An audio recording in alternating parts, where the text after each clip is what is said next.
कि एक मैं आपसे पूछना चाहूँगी कि काल भैरव और महाकाल जो हम बोलते हैं, there is a relationship to it. Ujjain में महाकाल के अलावा काल भैरव जैसे और भी डीटीज हैं।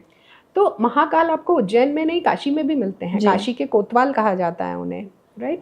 सो भैरव जो हैं वो रक्षक देवता हैं, जो यूजुअली आपको बाउंड्रीज पे मिलते हैं उस क्षेत्र की रक्षा करने के लिए। क्षेत्रपाल भी बोला जाता है उन्हें, सो दैट वो उस क्षेत्र को प्रोटेक्ट करते हैं, उसको सुरक्षा देते हैं। तो उज्जैन में भी हैं, काशी में भी हैं, और हर शक्तिपीठ में हर देवी के मंदिर के साथ एक भैरव मंदिर होता है।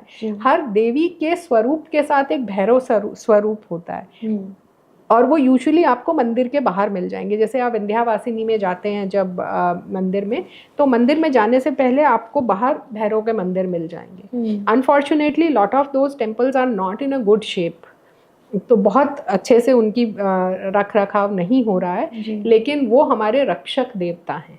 और अगर आप ऐसे गांव में जाएंगे, ऐसे क्षेत्रों में जाएंगे जहाँ अभी भी पुराने तरह से रहा जाता है, तो आपको विलेज की बाउंड्री पे ये सब क्षेत्रपाल देवता मिल जाएंगे जो प्रोटेक्ट करते हैं। जी जी। सो हर देवी के मंदिर के वहाँ हमें कंपलसरी एक भैरव बाबा जी का मंदिर तो मिलेगा ही, मिलता है। जी, मैंने भी देखा है कई सारे टेम्पल, जैसे मेरे घर के पास उमिया माता का मंदिर है, वहाँ पर भी भैरव बाबा है बाहर। जी जी।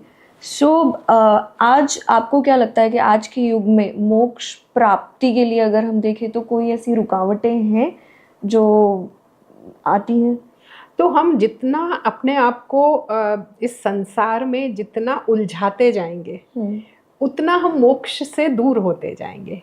जितना हम अपनी इच्छाओं को नर्चर करते जाएंगे, जितना संसार में उलझते जाएंगे, उतना हम मोक्ष से दूर होते जाएंगे। और जितना हम संसार से अपने आप को डिटैच करते जाएंगे, उतना हम अपने असली स्वरूप की तरफ बढ़ जाएंगे।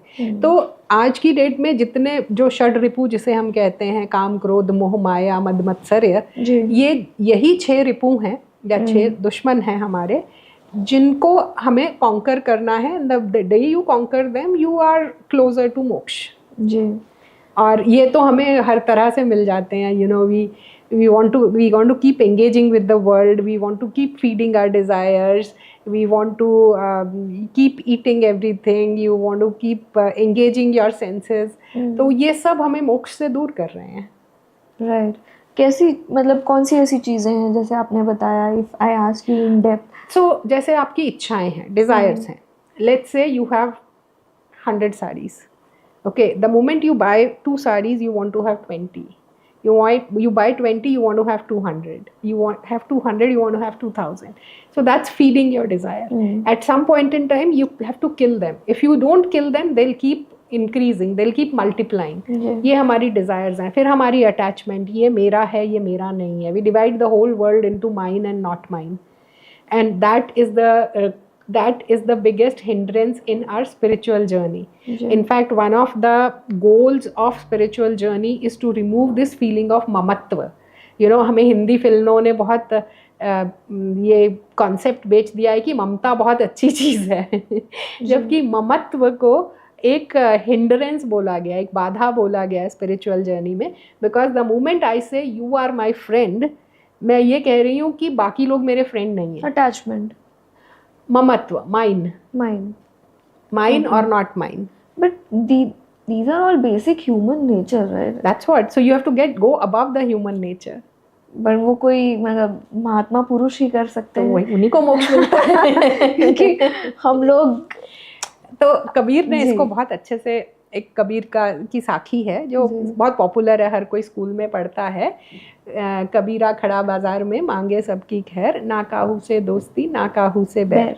तो पहले जब हम स्कूल में पढ़ते थे तो हमें सिर्फ इतना बताया जाता था, सबको प्यार करो, किसी से दुश्मनी नहीं करनी। लेकिन जब आप इसको धर्म को समझकर इसको समझते हैं, तो आप बोल रहे हैं ना काहू से दोस्ती, मुझे किसी से दोस्ती भी नहीं करनी है। क्यों नहीं करनी? बिकॉज द मोमेंट आई से राव्या मेरी दोस्त है, मैं ये बोल रही हूँ ये और 4 लोग जो बैठे हैं वो मेरे दोस्त नहीं हैं। वो समत्व की भावना चली जाती है, सबके लिए समत्व का भाव कि सब मेरे हैं या कोई मेरा नहीं है। जी।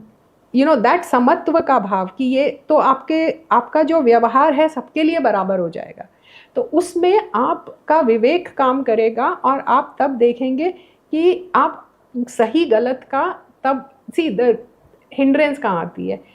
आप किसी को गलत काम करते हुए देख रहे हैं, फिर आप बोलते हैं नहीं यार ये तो अपना आदमी है, इसको जाने दो, है ना। दूसरा करेगा तो वही चीज़ पे हम हल्ला मचाएंगे, हम जज करेंगे, ठीक है। तो लेकिन अगर आपकी मेरी और नॉट मेरी की डिस्टिंक्शन निकल गई तो आप क्या करेंगे, आप सबके साथ, आपका अपना बच्चा भी अगर गलत काम करेगा तो आप उसके साथ वही व्यवहार करेंगे जो एक अपराधी अगर करेगा, तो आप एक समत्व अपने व्यवहार में ले आएंगे। जी।